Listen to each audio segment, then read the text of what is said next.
It is Friday, the 13th of August, 2021, and we're kicking it on Friyay here at Traffic Services. Brandon, myself, and of course our friend Scott Marshall, the safe driver. We're talking about a bunch of different things, and you're going to want to stay tuned to catch all of it.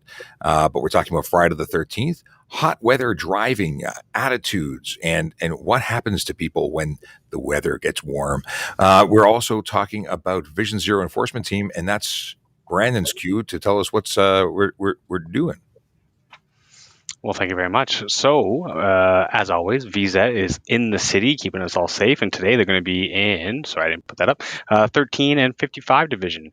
And that means, folks who watch regularly, they know they can go to torontopolice.on.ca/divisions/map, and you'll get this interactive map.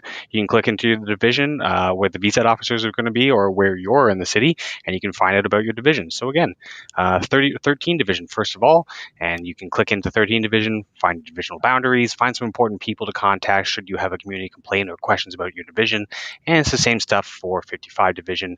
You can get your divisional boundaries right here, as well as right above it, there are some important people that you can contact, and you can click in and take a closer look at the divisional maps if you wanted to find out more about your division. And hopefully you don't run into a VZ officer in the wrong way today. And, if you do, smile, laugh, move on, learn something. Your ventriloquism skills have gone through the roof because your lips have not moved at all. I think maybe your video is frozen. But Vision Zero enforcement team, for those who do not know what they do, is they're a team of officers dedicated and focused on. I'm sorry, he's still frozen.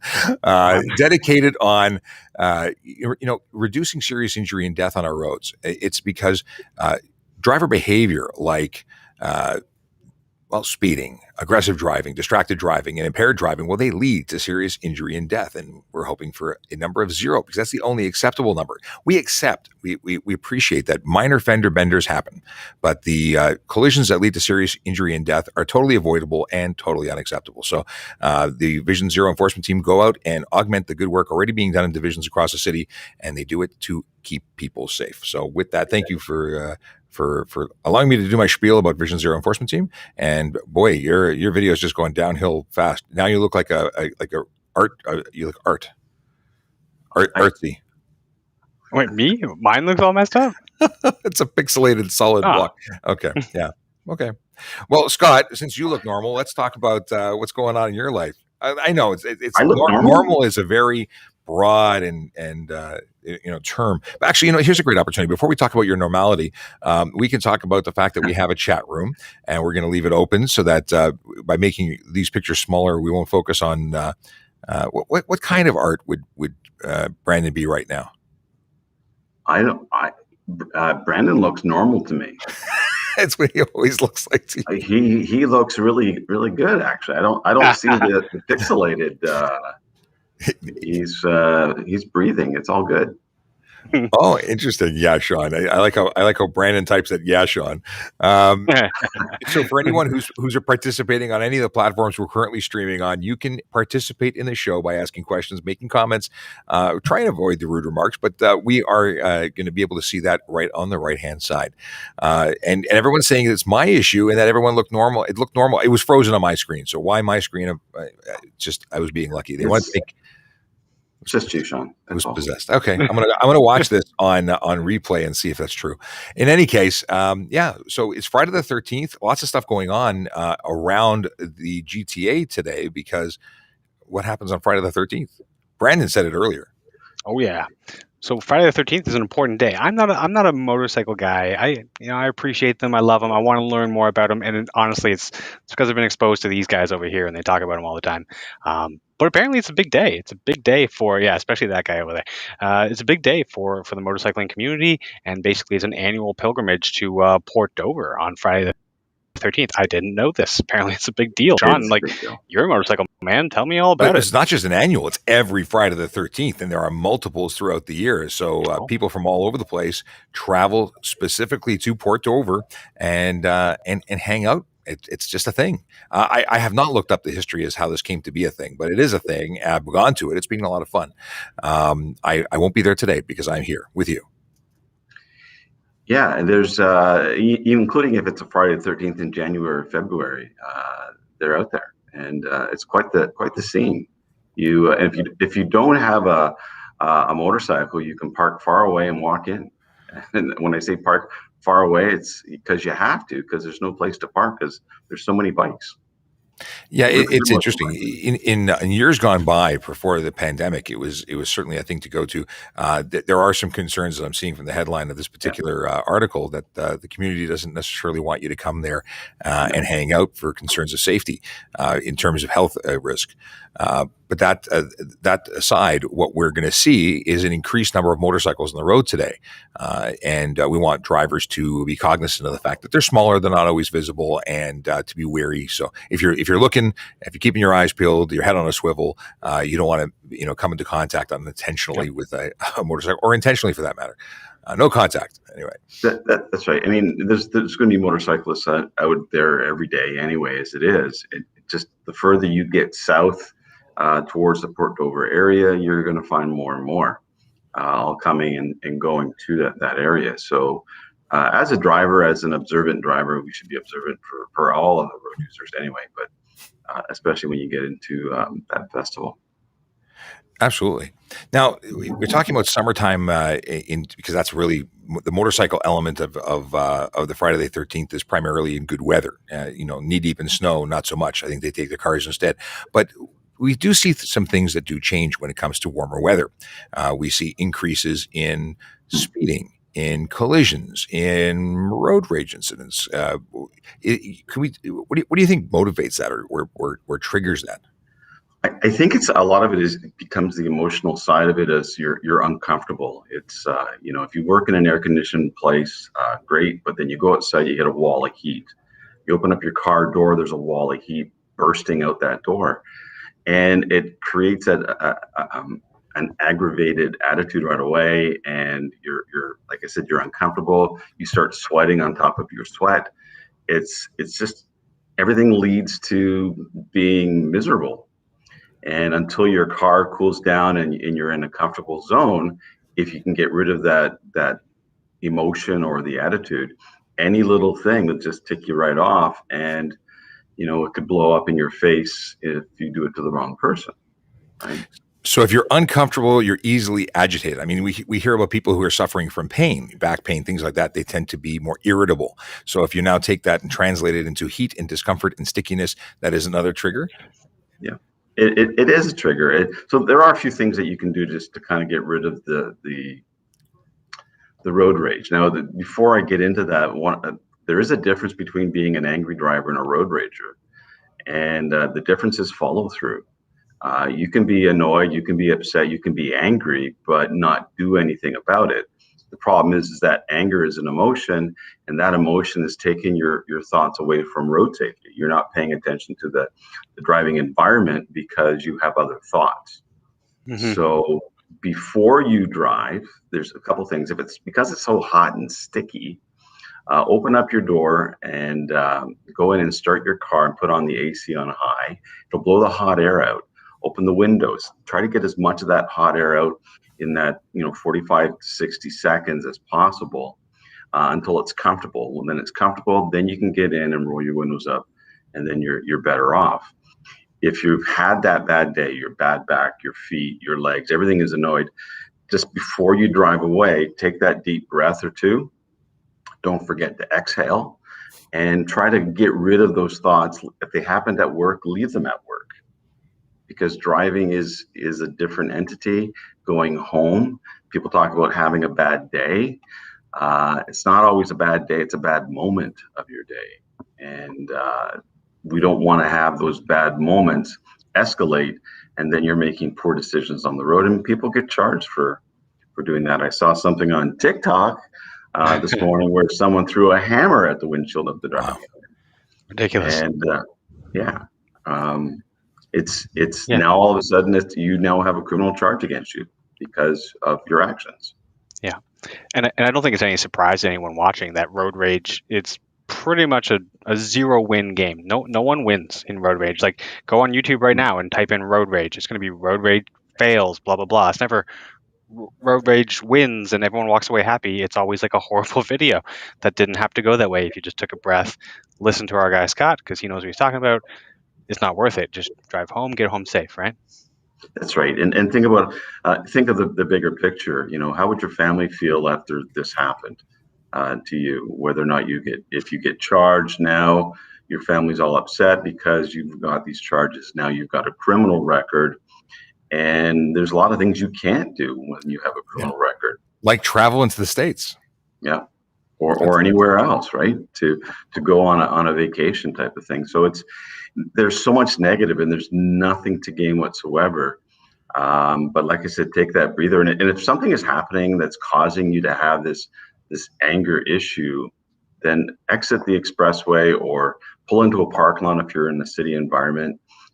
Take that deep breath, get out of your vehicle, have a change of environment, and then start again. Maybe play some "Don't Worry, Be Happy" on your stereo. The big thing is that for all the anger, for all the frustration in that moment, you're still going to be in traffic, and if you do some maneuver to get in front of the person who's annoying you, you get nowhere. You're in front of them now, or you're beside them, or you've yelled and screamed and carried on. But at the end of the day, you're going to be with them for the next 20 minutes anyway in traffic. You're no further ahead. It's just like speeding. People do it. They flex their pedal. They race ahead. They get the surge of adrenaline. They think they're going somewhere, and then I see them at the red light again. I'm like, anyway.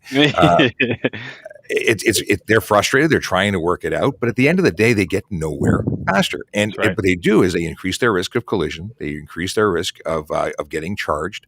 And if they could just find that Zen moment, whether it be a podcast like listening to Scott Marshall as he soothes you through some safety chats on his podcast. I heard that's good.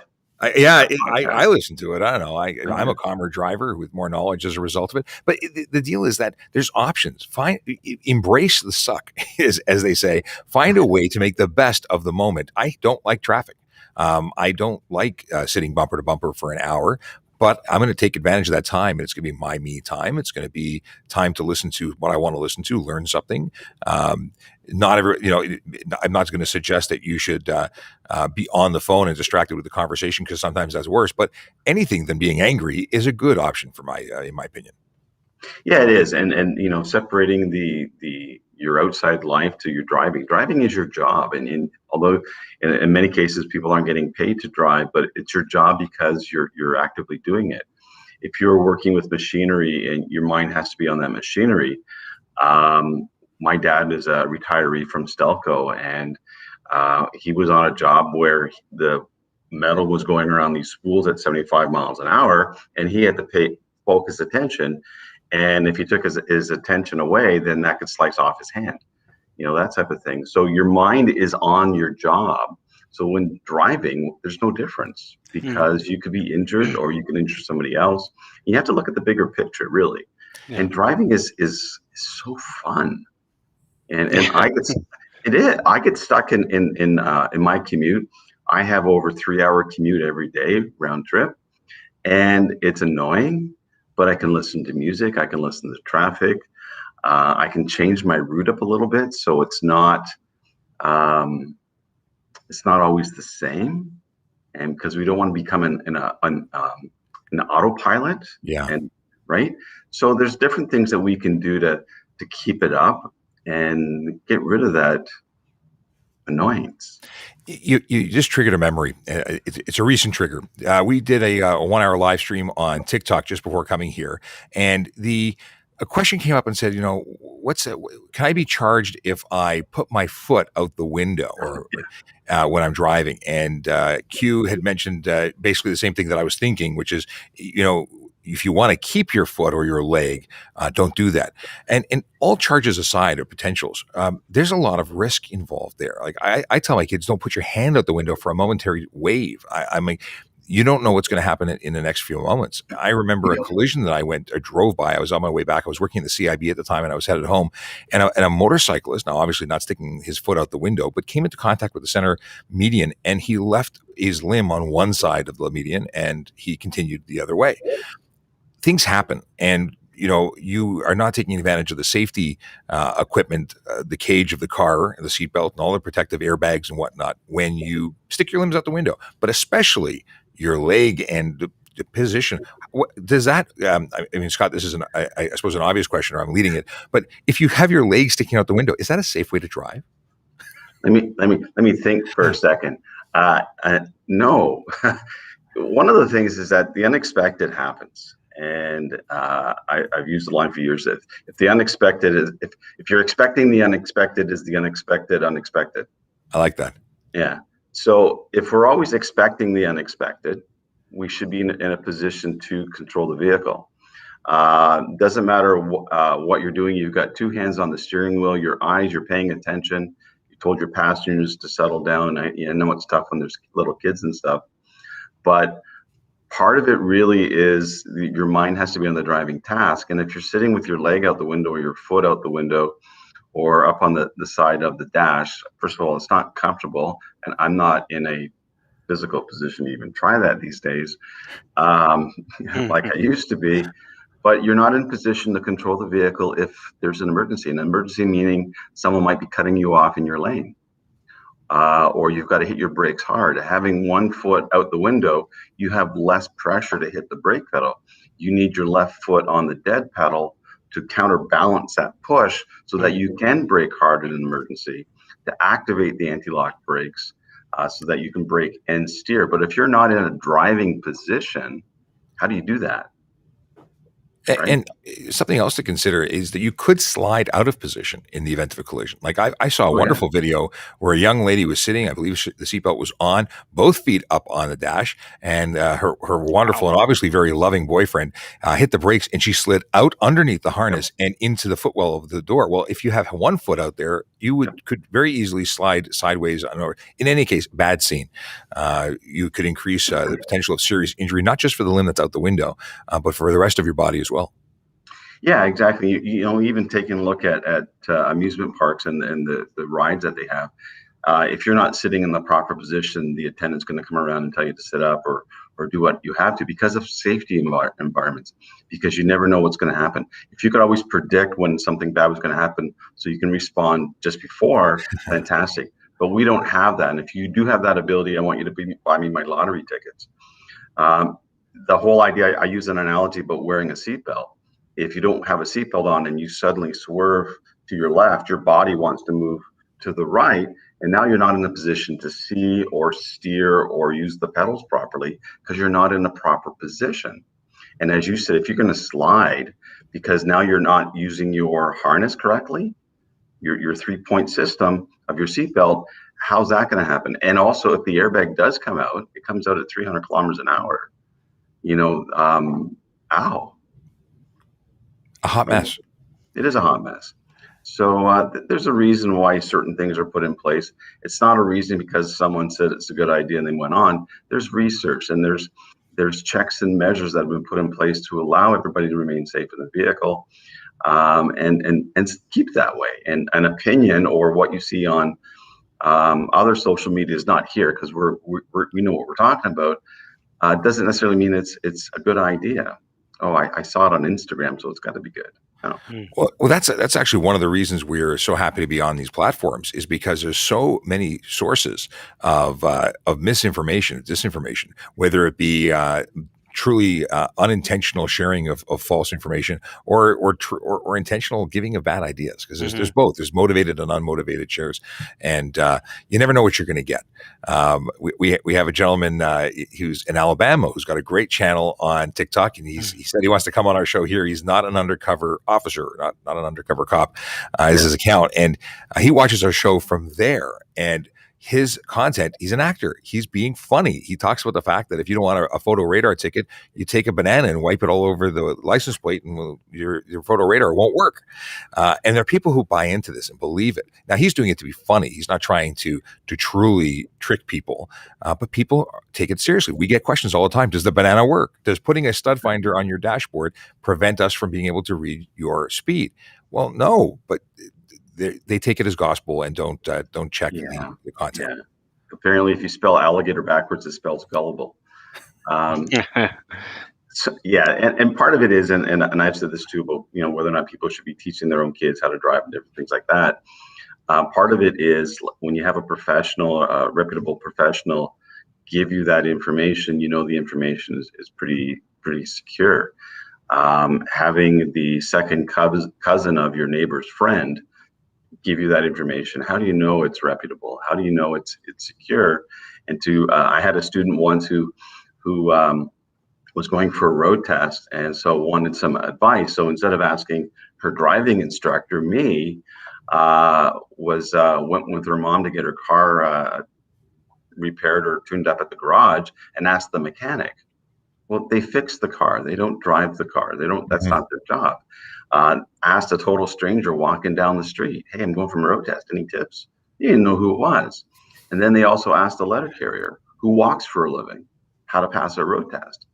Well, surprisingly enough, they failed the road test because they asked people who did not do it for a living. And I found this out after, because they contacted me and said, I need some help before I go for my road test. And when I met up with them, it was so I thought you'd already gone. Well, yeah, I failed, and they told me the story. So then I cleaned up a few of the bad habits and went, and they passed easily. So let a professional do the work, but believe what a professional says. A professional says, don't have your leg hanging out the window, then don't have your leg hanging out the window. But a lot of people take that instruction and go, but why? Why? Well, They want the absolutely. why. But they also ask, but why is that a law? Like, why can't we have a radar detector on our car? Why? Well, it doesn't really, you don't need a why. I mean, I understand people want justifications to have it resonate with them and buy into it. But at the end of the day, it's not safe. And the specifics of how that's going to work don't matter. It's just, you shouldn't do it and you shouldn't do it. Yeah, I'm a rule follower, and it's something that I was brought up doing, and for me, it's easy enough. I may ask why I do something, and when I'm training instructors, I always try to explain this is the reason and this is why we do it, and that way they're not going to question it. Having kids where their best word is always why, when they're 3 and until they're 19, 20 years of age, why? And so if they know why, they're less likely, whether it's a serious offense, if it's a law that you're going to get ticketed, you're going to get higher insurance, you could be injured, whatever the reason, whatever the answer is. Now I know I don't have to agree with it, but I should respect it. Well, that's it. I like that. It doesn't matter if you can you put it together in your head.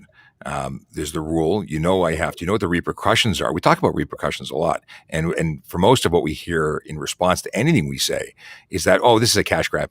This is the police trying to make money for the government, and that's why we're doing what we're doing. And we're hard pressed to explain to someone anything other than that line. Right? I mean, obviously, the people who believe it and understand that we're here for safety, and then there's others you cannot change their mind no matter what you say. Yeah, and then part of it is doing this for so many years that I think there are people out there, and we know them, who will argue with you because they want to argue. That's their hobby, and they like to get a rise out of you. And if you don't do it, I mean, I think being a parent, sometimes you learn when to pick your battles. And this is the case, and we move on and we ignore the rest. And then they stop making a scene. I always remember if my kids had fallen down and scraped a knee, if I don't acknowledge that they fell down, they don't cry very much. Right, but once you feed into it and give them an emotional response or something to Waterworks. go for, yeah, then you actually create an environment where they do it more because you've given them the response or attention that they're looking for. That's right. That's why I don't answer anybody who asks me any questions anywhere. Yeah. And so, what's your feeling on tinted windows? Oh no. That might be one of my favorite questions Yes, on I TikTok. know. And well, I know you know, but you know, it's funny. Then you get people who come back and go, okay, here's the rules. These are the rules. Well, why are those the rules? Okay, well, we give some explanations as to why from both perspectives of the police and for safety. And then, but where does it actually say that? Because they haven't found it. Mhm. Okay, well, it's page 76, and I'll give the answers because I have no problem.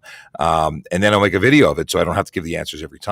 But it is very interesting that the acceptance of a rule is very hard to truly create buy-in for, because especially if they don't want the answer to be one that contravenes their perspective or their want. Yeah. If it's not in line with their wants, I get it. Nobody wants to be told they can't have it. So that's where I was dubbed the CEO of no on TikTok Yeah, I saw that. because my answers for 99% of the things is no, you can't do that. No, you can't do No, that. no. So, okay, I can own that. That's okay. Um, just looking at the chat room, it's mostly lots of rah-rahs and not a lot of questions. Anybody got a question out there for anybody here, from there to here? Let's answer this guy's question. It's hot outside. Money signs. It's hot as money signs outside. Are more collisions likely? So that's a great question. And thanks, not my real name, because we've seen you here before. The deal is that we see an increase of collisions. We see an increase of speed related offenses come summertime. Scott, what do you think as to why? I think sometimes our guard drops. We often think that the wintertime is when we pull up our socks a little bit, and because the roads are slippery and different things like that. But a lot of people are gonna roll down the windows when it's not so stinking hot outside, or even if they do and they crank up their tunes. It's the summertime. Let's enjoy the summer, going for drives and different things like that. But I watched someone the other day had their elbow out the door. I guess they were airing their elbow, and the one hand, and they were trying to go around the corner, and they were just jerking the wheel across. It's like, you got another hand, go ahead and use it. And you don't always have to rest your elbow. I mean, yes, it's relaxing. You're going down the street and things like that, but it's also about the control. And I think that's where a lot of collisions do happen, because of the summertime feeling. It looks cool. It looks cool. It looks cool. Yeah. Summertime. That's right. Got to be like them. That's why I got this haircut. So the deal with, from my perspective, I think people, as you said, assume that the roads are slippery. They accept that. They know that snow exists. They know that's ice. They've been there. But as soon as that becomes dry and summery, there's a belief that my car is going to handle perfectly. My car's tires, they're going to stick to that cement like glue, and I can do what I got to do because that's what my car was designed to do, especially with the sports cars. They believe they're in their element. Not that this is not an Indy track, and not that these are not clean, perfect conditions, and not taking into consideration all of those other potential variables. And there's this feeling of invincibility, I think, that comes with summer. Summer. Yeah. It's a bit of a strange thing. Sorry to cut you off there, Scott, but we don't want to misinform people and say that the collisions are necessarily higher in one season or the other. It's a specific type of collision, unfortunately. Collisions happen all year round. In fact, there are technically, based on stats that we're looking at least out of the United States, and there's a correlation to Canada, obviously, that there are more collisions in the winter months, particularly between October and January, unfortunately, but they're not the fatal collisions. Summertime still has the most fatal collisions. And again, that comes down to what Scott was saying. It's what your priorities are and where your attention is at the time. And what you were saying, Sean, the increase of speed, unfortunately. So there are many more collisions. No, sorry, not many more collisions in the winter, but there are more collisions. But they're the more minor fender benders. Or the summertime ones are more serious collisions. Exactly. Tend to be, and again, it comes down to summertime fun. People are out spending more time outdoors. They're not hiding from the cold. It's a different environment, but it's still an environment where people are taking risks, and there seems to be a higher propensity for risk in the summer. You're not rushing home. You're playing outside. That's right. And what we've been able to do this year, probably more than last year, is go away for vacation, not have a staycation. And so you've loaded up the vehicle, you're on your way. Now you're in a holiday mind. Your brain is thinking about, going to the beach or the campground or the cottage or what have you. And you're taking your mind away from the driving because you're now off on vacation. It's great. It's a great feeling. I just came back not that long ago, and it was a wonderful feeling to go away, where last year I could not go away. For sure. And then you do have more vehicles. We started off talking about today being Friday the 13th, and the motorcycles going up Port Dover. You got more motorcycles in the summer than you do in the winter. More bicycles in the summer compared to the winter, and so forth. So there's more road users, there's more pedestrians on the road or on the sidewalk crossing the road than you have in the wintertime. So the driving environment is busy. So your mind has to be prepared for it. So put everything else away. A question just came in from Luigi. Has there been discussion with police and Ontario government about making snow tires mandatory, just like Quebec has? I don't know if I'm sure they talk about these things all the time, but I'm not aware of any specific discussions and as to whether or not they've decided one way or another. Nothing currently in law that's in effect in Ontario. But I think it would be great. I mean, there are benefits to having snow tires. There are insurance incentives, reducing your insurance rates if you have them. I have them. I'm not allowed to. My wife has specifically told me I must have snow tires on my vehicle. They really are. Now I'm gonna change vocabulary and call them winter tires. And we can talk more about this when the season changes. But because they're good for a season, not just for the elements. When the temperature drops to +7, the all-season tires become kind of hard, like a rock, and they're not as flexible. And you mentioned previously, I think it was on the TikTok, that it's softer rubber compound and it's more flexible. The grooves are a little bit wider to let the snow and the slush get through, and it gives you more grip. So the pluses are you can stop a little bit better, you can accelerate out of the way of a problem better, and you get better fuel economy because you're not spinning your tires. And that means you're not frustrated. So your mind is more focused. So it's all pluses. On the flip side, we've been seeing people to this day driving with their winter tires from probably 2 seasons ago, all summer long, and those tires do not function well in this temperature at all. In fact, a snow or winter tire has a poorer braking distance, so it takes longer to stop on dry or wet roads in the summer than it would in the winter, and worse than that of either a summer or a all season tire. It's really not designed, and they wear out tremendously quickly. Yeah. But a lot of people turn around and say, well, you know what? I didn't drive all winter because of the pandemic, so I'm just not putting tires on. And it's not safe. No, it's not. It's and some talk about the affordability of the tires. But look at it this way: while you're using your winter tires for 5 or 6 months out of the year, your all seasons are sitting in your garage or your shed or what have you, and they're not being used, which means they're going to last you 6 more months each year. So instead of having a 4-year span on your tires, they're not going to last you 8 years, provided they're not old anyway. And by the way, you can check your tires for age. Just because you bought them new doesn't necessarily mean they're new. You can see the date on the inside of the tire. And rubber does become more brittle over time. Old tires do wear out; they crack. They need to be checked. You need to know what's going on in your tires. Tire health is a real thing. Going back to summer, to winter tires or snow tires in summer, people say, "Well, how come race cars have really rubbery, soft compound tires? Why doesn't the snow tire then become as safe as or better than?" A racing tire? It should be on the same thing. Something that most people don't consider is that racing tires, they change those tire sets during a race. The tire that a race begins on is not the tire that it ends on. Unless you're changing your tires while you're on your way to work, you can't compare yourself to a racing car. No, and if I can do a 15-second pit stop, that'd be awesome. Well, we could try that one day, but I don't think we're going to do very well. I don't think that's going to happen. No. Yeah, absolutely. I mean, that's putting things in perspective about the tires, and they are specifically designed for racing as well. And your road vehicle is not. It's a different thing. But we talk about professionals, the tire and rubber companies. These are they're the professionals, and so they're not there just to sell you the tires. They're there to inform you, so that you can make an informed decision. And whether the government says, like what Quebec does, is that everybody has to have winter tires. We have winter tires on all our vehicles at home, and we make that drive, and it's easy peasy lemon squeezy. I want to make, you just touched on something that makes me want to give some advice. And that advice is, when you go to your doctor, you probably found one that you trust, that you accept the advice from, because of one reason or another, you think that they tell you the truth. And that's a good thing. When you go to buy tires or get your vehicle serviced, find a mechanic or tire professional that you trust, that is knowledgeable.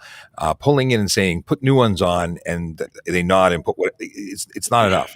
And there's not enough knowledgeable people in the industry anymore, because I don't want to rag on every company or anything in particular, but there seems to be a trend where people aren't professionals, aren't knowledgeable, but they are filling the spot and taking your cash and pressing buttons on a keyboard. So make sure you trust the people that are providing you information. Yeah, that's really good advice.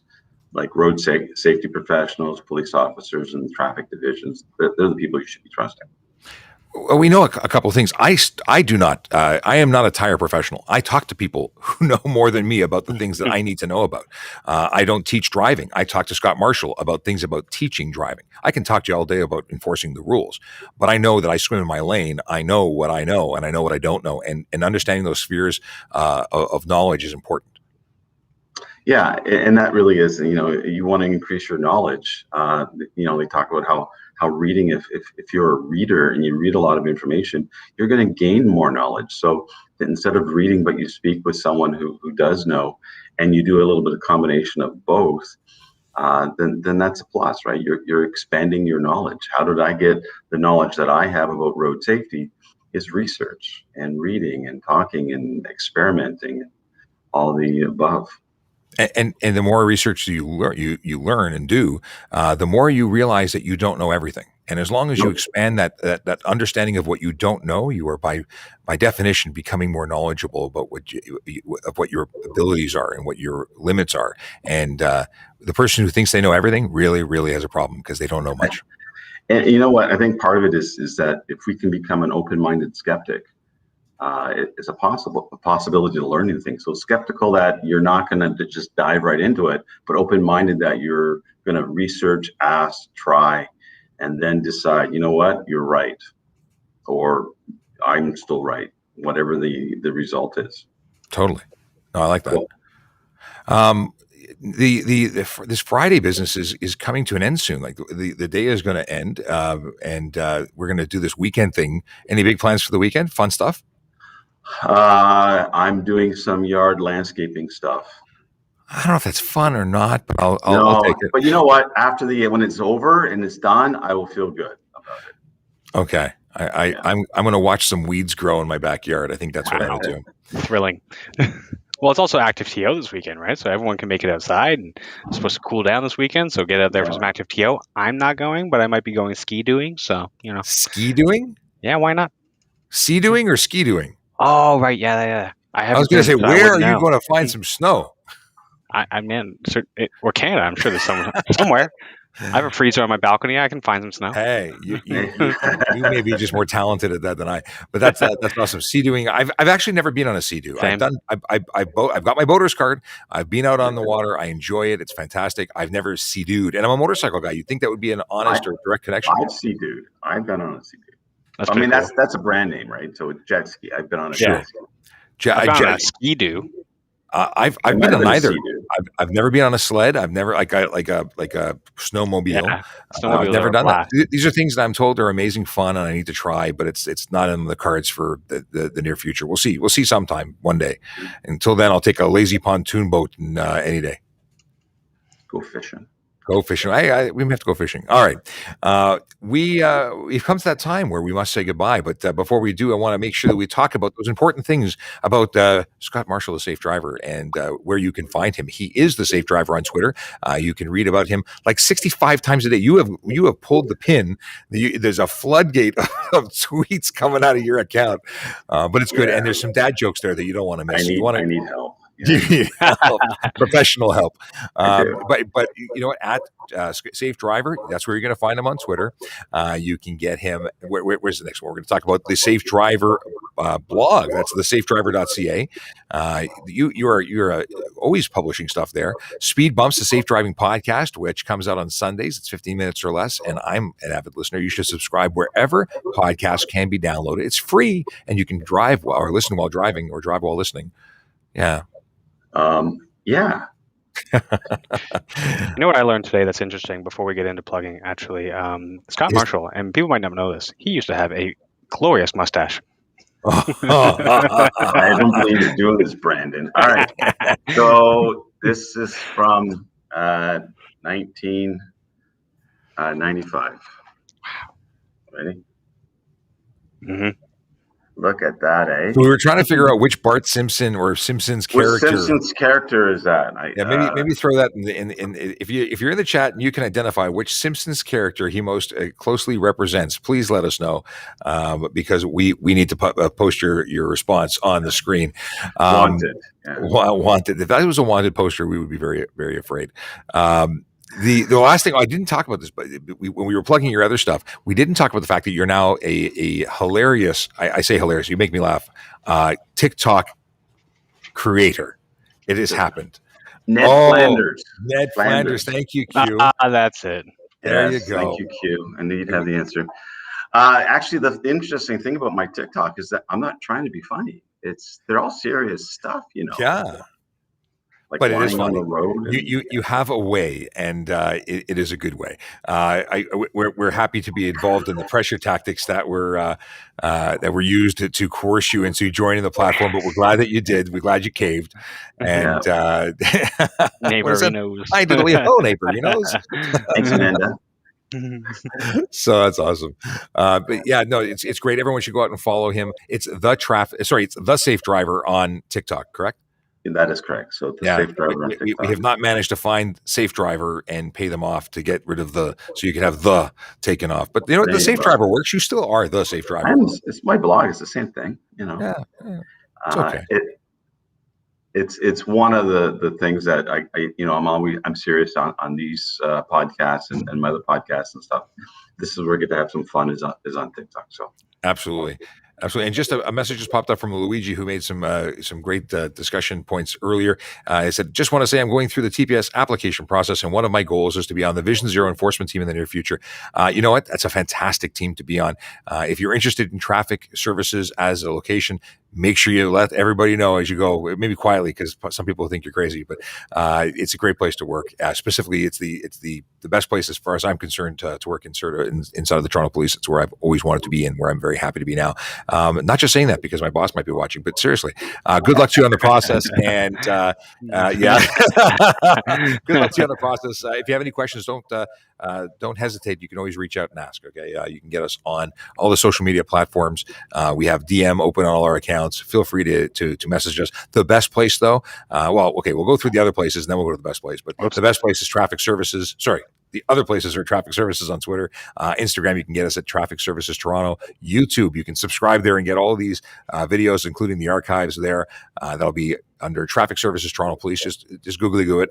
And once you are finished with all those other platforms, you can come join us on TikTok. Traffic Services is there. And I'm responding to stuff like 24/7, aside from the 4-hour nap I get between days. But yeah, definitely ask questions if you need help. We would love to answer your questions. And and the best auxiliary team in the business, of which Amanda McDonald is a member of our Traffic Services Auxiliary Program, and we look forward to having her back in the station soon. And with that, I wish you both a wonderful day and a wonderful weekend. Thanks for coming out. Thanks for participating. As always, Scott, it's good to have you. My pleasure. Stay safe. That'll be the plan. And although I can still taste, somebody ordered Krispy Kreme donuts to the office this morning, which I may have said a couple of times. Thank you, Brandon. Well, yours is in the mail. It might be flat by the time it gets there. It might be a little flat. Yeah. Send me an email of it. Yeah, with a picture of your donut before we eat it for you. Yeah. We'll tell you all about it, though. Have a great weekend, guys. See you later. All right. Take care, guys.